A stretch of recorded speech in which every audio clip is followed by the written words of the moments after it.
CDP की 8वीं कक्षा में आप सभी लोगों का स्वागत है।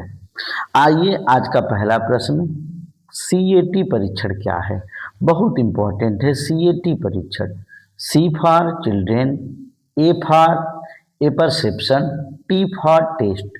चिल्ड्रेन ए परसेप्शन टेस्ट यह एक प्रक्षेपी व्यक्तित्व परीक्षण है। डायरेक्ट नहीं भैया, प्रक्षेपण के द्वारा, अर्थात किसी चीज की छाया किसी दूसरी चीज पे पड़े तो उसी को हम प्रक्षेप कहते हैं। यह प्रक्षेपी व्यक्तित्व परीक्षण है। डायरेक्ट आपका परीक्षण नहीं लिया जाता है।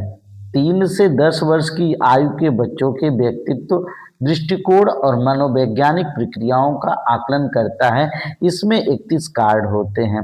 तो 31 कार्ड होते हैं, उनके आधार पे आपके व्यक्तित्व, दृष्टिकोण और मनोवैज्ञानिक प्रक्रियाओं का आकलन होता है कि कैसा उन कार्डों पे आप रिएक्शन देते हैं। और इस प्रकार के परीक्षण को प्रक्षेपी व्यक्तित्व परीक्षण कहते हैं और इसका full form children A perception test. अगला प्रश्न बड़ा इंपॉर्टेंट है, शारीरिक विकास को प्रभावित करने वाले कारक कौन कौन से हैं। शारीरिक विकास को प्रभावित करने वाले कारक वंशानुक्रम, पोषण, स्वास्थ्य, अंतःस्रावी ग्रंथियां। हेरिडिटी में आपके क्या है, आपको वंशानुक्रम में क्या मिला है, किस प्रकार का पोषण आपको मिलता है, आपका स्वास्थ्य कैसा रहता है और आपके अंतःस्रावी ग्रंथियों से किस प्रकार के एंजाइम का स्रावण हो रहा है। ये सारी चीजें आपके शारीरिक विकास को प्रभावित करने वाले महत्वपूर्ण कारकों में से एक है। पियाजे के संज्ञानात्मक विकास की अवस्थाएं। पियाजे के संज्ञानात्मक विकास की कितनी अवस्थाएं हैं? पियाजे के संज्ञानात्मक विकास की 4 अवस्थाएं हैं। संज्ञानात्मक विकास को हम बौद्धिक विकास भी कहते हैं। पियाजे के बौद्धिक विकास की जो है कितनी अवस्थाएं हैं भैया? 4 अवस्थाएं हैं। सबसे पहला है संवेदी गामक अवस्था। संवेदी गामक अवस्था जो 0 से 2 वर्ष तक है, संवेदी गामक अवस्था।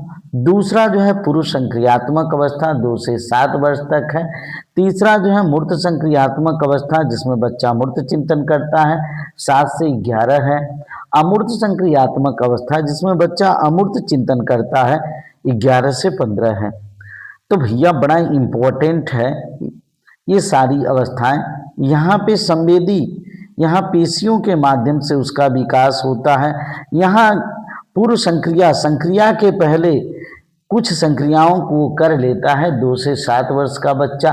मूर्त संक्रिया, जोड़ घटाना, गुणा भाग, ये सारी चीजें जो आ जाती हैं, यहाँ पे गिनती आदि लिखना सीख जाता है और यहाँ पे जोड़ घटाना, गुणा भाग, और यहाँ पे सवालों को, इबारती प्रश्नों को भी हल करने लगता है।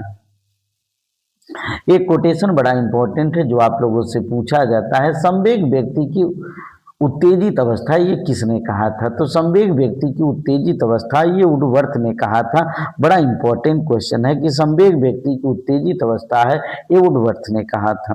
बुद्धि लब्धि का सूत्र क्या होता है? बुद्धि लब्धि बराबर होता है मानसिक आयु बट्टा वास्तविक आयु गुणे 100। बड़ा इंपॉर्टेंट है, बुद्धि लब्धि का सूत्र मानसिक आयु बट्टा वास्तविक आयु गुणे 100। अगर किसी बच्चे की मानसिक आयु 12 है, वास्तविक आयु 10 है, तो 10 से 100 कट जाएगा, 120 उसकी बुद्धि लब्धता होगी। यह बहुत महत्वपूर्ण है। अब आगे चलते हैं बेटा। बिने साइमन परीक्षण कब आया था? बिने साइमन बुद्धि परीक्षण से संबंधित है। 1905 में अल्फ्रेड बिने और थियोडोर साइमन द्वारा विकसित पहला बुद्धि परीक्षण था, जिसका उद्देश्य विशेष शैक्षिक सहायता की आवश्यकता वाले बच्चों की पहचान था। विशेष शैक्षिक सहायता में कभी आप कमजोर बच्चों को मत लीजिएगा, इसमें टैलेंटेड बच्चे भी होते हैं, उनको भी विशेष शैक्षिक सहायता दी जाती है ताकि वह और अच्छा जो है प्रदर्शन करें। बिने साइमन बुद्धि परीक्षण जो है 1905 में अल्फ्रेड बिने और थियोडोर साइमन द्वारा विकसित पहला बुद्धि परीक्षण था। व्यक्तित्व मापन की 2 प्रमुख प्रक्षेपी विधियां कौन है? ये भी आपसे पूछा जा सकता है।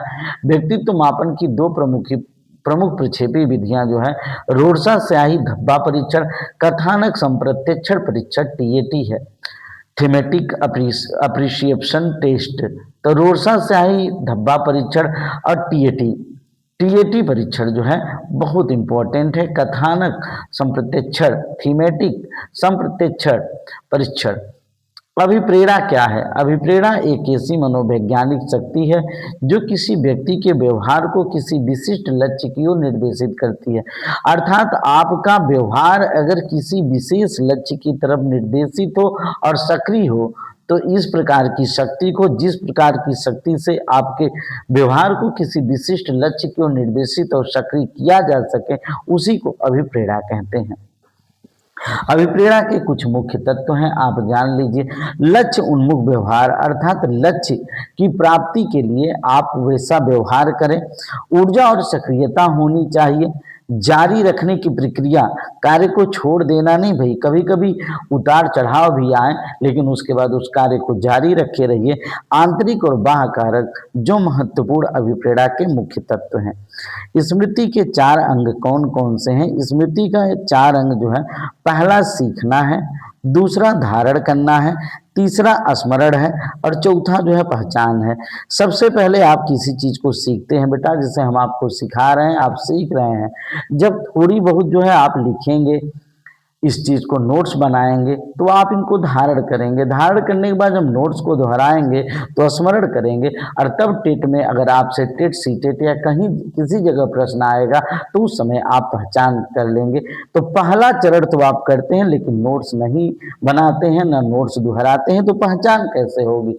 चीजों से आप परिचित हुए, सीखना में परिचित हुए, लेकिन नोट्स बनाए तो धारण करेंगे, और नोट्स को दोहराएंगे तो स्मरण करेंगे, और जब 2 काम और करेंगे तब परीक्षा में आएगा तो आप कहेंगे सर जी के नोट से तो पूरा क्वेश्चन फंसा था। अब आगे चलते हैं 11वें प्रश्न की तरफ। डॉक्टर जोन्स एक बाल मनोवैज्ञानिक थे। उन्होंने विकास को 4 अवस्था में विभाजित किया है। पहला जो है शैशवावस्था, आप जानते भी हैं 0 से 6 तक की अवस्था जो है शैशवावस्था होती है। 0 से 6 वर्ष तक की अवस्था शैशवावस्था होती है। और 7 से 12 वर्ष की अवस्था जो है, हाँ 7 से 12 वर्ष की अवस्था बाल्यावस्था होती है। 6 के बाद ही शुरू हो जाती है, हम 6 से 12 लिख दें। अब 12 साल ज्यों पूरा होता है, टीन ईयर 13, 14, 15, 16, 18, 19, 13 से लेके 18 वर्ष तक की अवस्था जो है किशोरावस्था होती है, और 18 वर्ष के बाद जो है प्रौढ़ावस्था होती है। 18 वर्ष के बाद जो है प्रौढ़ावस्था होती है। ये डॉक्टर जोन्स का विभाजन था। अब आते हैं कि पावलोव का संबंध प्रतिक्रिया सिद्धांत क्या था। पावलोव का सिद्धांत, जिसे शास्त्रीय अनुबंधन का सिद्धांत कहते हैं, बहुत इंपॉर्टेंट, आपसे पूछे जाएगा कि शास्त्रीय अनुबंधन का सिद्धांत किसने दिया, संबंध प्रतिक्रिया का सिद्धांत किसने दिया, तो आप बताएंगे पावलोव ने दिया। एक तटस्थ उद्दीपक जैसे घंटी और स्वाभाविक उद्दीपक जैसे भोजन। तटस्थ उद्दीपक का मतलब वहां पे वो स्वाभाविक उद्दीपक नहीं है। घंटी जो है आपका तटस्थ उद्दीपक है, वह हमेशा घंटी ही रहेगी।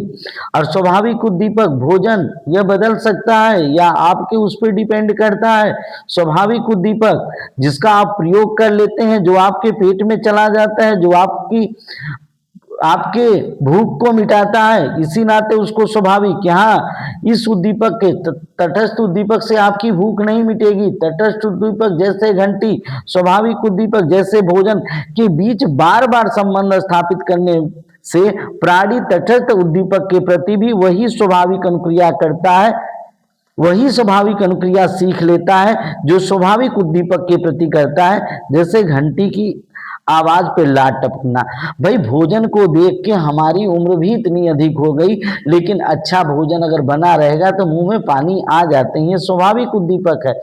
लेकिन जब पावलोव ने अपने जो है कुत्ते पे प्रयोग किया और घंटी के बाद उसको जो है भोजन देता था, तो तटस्थ उद्दीपक घंटी के साथ, जैसे घंटी बजती थी, बिना भोजन के भी उसके मुंह में पानी आ जाता था।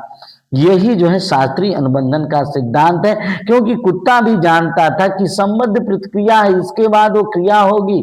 यही शास्त्रीय अनुबंधन है कि पहले घंटी बजेगी फिर उसके बाद हमें भोजन मिलेगा।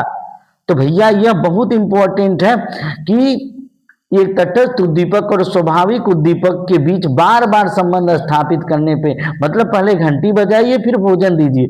प्राणी तटस्थ उद्दीपक घंटी के प्रति भी वही अनुक्रिया, वही स्वाभाविक अनुक्रिया करता है, उसका लाड टपकता है जैसा वो स्वाभाविक उद्दीपक भोजन के प्रति करता है। तो आप लोगों को पावलोव का संबंध प्रक्रिया का सिद्धांत समझ में आ चुका होगा।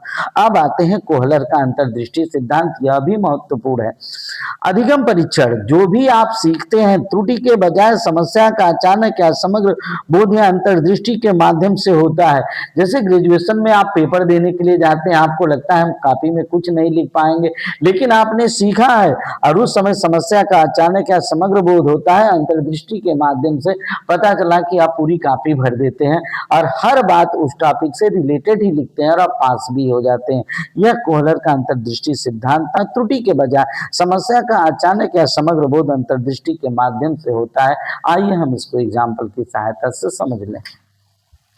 कोहलर ने चिंपांजी पे प्रयोग किया, बड़ा इंपॉर्टेंट है। कोहलर ने चिंपांजी सुल्तान था कि चिंपांजी जिसको हम बनमानुस कहते हैं, सॉरी, चिंपांजी को हम बनमानुस कहते हैं, बनमानुस पे प्रयोग किया। सुल्तान नामक चिंपांजी जिसने केले तक पहुंचने के लिए डिब्बे और छड़ियों के उपयोग करने की अचानक समझ हासिल कर ली, उसको सिखाया नहीं गया था और केला उसकी पहुंच से दूर था। उसने सीखा कि केले कैसे इन वस्तुओं को एक साथ मिलाकर वो अपने पहुंच से बाहर केले को प्राप्त कर सकता है। तो भाई जब आपके सामने समस्या आती है तो समस्या का समाधान खुद ब खुद आप ढूंढ लेते हैं और कर भी लेते हैं। ये बड़ा इंपॉर्टेंट है, जिसको अंतर्दृष्टि का सिद्धांत कहते हैं। आलपोर्ट के अनुसार व्यक्तित्व की परिभाषा बहुत इंपॉर्टेंट है भैया। आलपोर्ट के अनुसार व्यक्तित्व की परिभाषा, व्यक्तित्व व्यक्ति के भीतर उन मनोभौतिक प्रणाली का गतिशील संगठन है। बहुत मनोभौतिक प्रणाली का गतिशील संगठन है जो पर्यावरण के प्रति उसके अद्वितीय समायोजन को निर्धारित करता है। अच्छा व्यक्तित्व कैसा भी पर्यावरण आप के सामने रहे, आप उसके साथ अद्वितीय समायोजन कर लेंगे। आपके अंदर जो है मनोभौतिक प्रणालियों का एक गतिशील संगठन उपस्थित हो जाएगा कि आप हर एटमॉस्फेयर, हर पर्यावरण में उसके साथ समायोजन, और जितना ज्यादा आप समायोजन करते हैं उतना ही आप ज्यादा बुद्धिमान कहे जाते हैं। कभी कभी जो है बाल्यावस्था की विशेषताएं भी शारीरिक और मानसिक विकास में स्थिरता होती है, ऑप्शन में दिया जाता है, वो सही होता है। शारीरिक और मानसिक विकास उतना तेजी से नहीं डेवलप करता है जितना कि किशोरावस्था और शैशवावस्था में, लेकिन मानसिक योग्यताओं में वृद्धि होती है। मानसिक योग्यताएं अपनी, आप कहेंगे सर मानसिक विकास और मानसिक योग्यता, अर्थात जो आपका मानसिक विकास हुआ उससे कुछ आप मानसिक योग्यताएं प्राप्त कर लेते हैं। जोड़ घटाना, गुणा भाग का भिन्न भिन्न जगहों में प्रयोग करना ही मानसिक योग्यताओं में वृद्धि है। अब चलते हैं अधिगम की परिभाषा। अधिगम जो है इतना महत्वपूर्ण है ना बेटा कि अधिगम बाल मनोविज्ञान में अधिगम का अर्थ होता है सीखना। अधिगम सीखने और सिखाने की सतत प्रक्रिया है। आदमी हमेशा कुछ न कुछ सीखता रहता है और अध्यापक उसे कुछ न कुछ सिखाता रहता है। अध्यापक नहीं तो समाज भी उसको सिखाता रहता है। बीएफ स्किनर की बहुत साफ सुथरा परिभाषा है। व्यवहार में उत्तरोत्तर अनुकूलन की प्रक्रिया ही अधिगम है। जितना आप अनुकूलन कर लेंगे उत्तरोत्तर अनुकूलन की प्रक्रिया ही अधिगम है। ये बहुत महत्वपूर्ण है और इससे ज्यादा अधिगम की कुछ परिभाषाएं हैं जो अगली वीडियो में आपको दी जाएगी। इस प्रकार समय को जो है बिना वेस्ट किए सही तरीके से सीडीपी का पूरा नॉलेज लेने के लिए ओनली 60 क्लास में वीडियो जो है पूरी खत्म हो जाएगी, पूरी सीडीपी खत्म हो जाएगी। आप जो है हमारे चैनल्स को सब्सक्राइब करें, लाइक करें, शेयर करें। Thanks for watching this video.